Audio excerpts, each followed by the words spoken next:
yesterday as we studied the first golden rule of accounts. So today is the time to study the second golden rule of accounts. There are mainly 3 rules as I told you yesterday. 3 rules are the basic principles on which our whole accounts is based. Yesterday we had one. Today we are going to see the another one, and I hope you all will remember this throughout your life if you want to play with the numbers, with the accounts during your whole life. Fine. So as we know, first rule says debit what comes in, credit what goes out. Fine.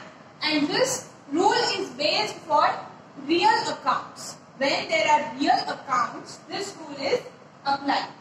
Similarly, our today's second rule is debit the giver, credit the receiver. I am repeating, debit the giver, credit the receiver. Okay.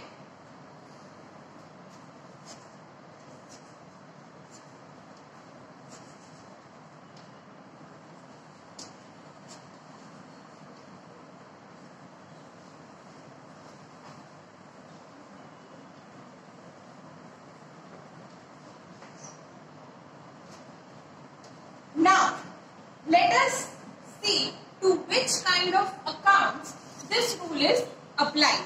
Like, first rule is applied to real accounts. Similarly, this second rule is applied to personal accounts.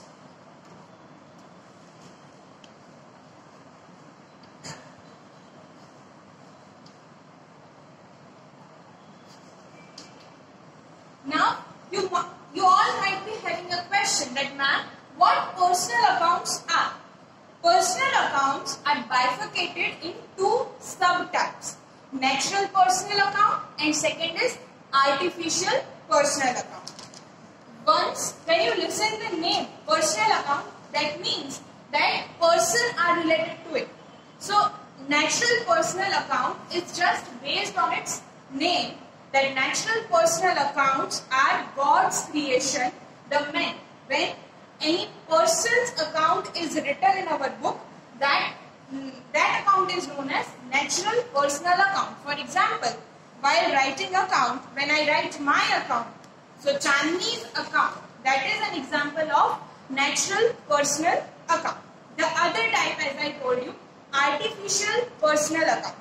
Artificial personal account refers to the accounts of institutions or such bodies which are created by laws. Any legal body's account is known as artificial personal account. Account of any school, account of any club, account of any company.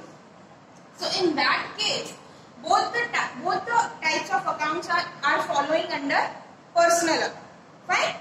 So, 2 types of personal account, natural personal account and artificial personal account. Now, you came to know that who are the persons in the accounts. So, those persons are the giver or the receiver. So, the one who gives, that account is debited, and the one who receives, that person's account is credited. Fine? Now, let me give you an example that Mr. A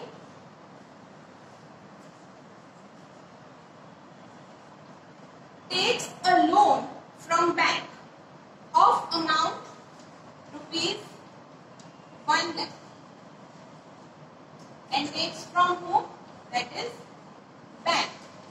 So you can see there are 2 parties involved in it, 2 persons are involved in it, that is Mr. A and bank. Fine, and one amount is involved which is going to be debited or credited, that is rupees 1 lakh. So for that, the journal will be passed as in the books of account A, we will be writing cash account debit rupees 1 lakh, bank account credit rupees 1. Now you can see that bank was the giver. He received the amount from the bank. He received, that's why he credited the bank and he got the cash, so it was debited in cash. Fine. Now based on this rule, I will be asking you a few questions. Indeed, we will be going through this rule in our further session. Now can anyone tell me what is a person? Sorry, wait a minute.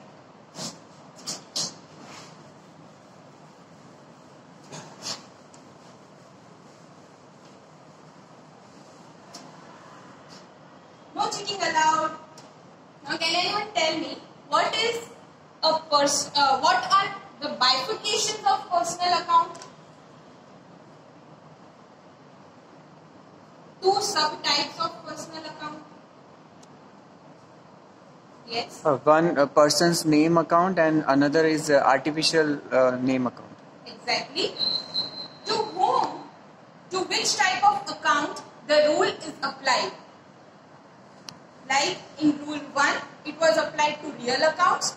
The rule 2 is applied to which type of account? Personal account? Yes, exactly.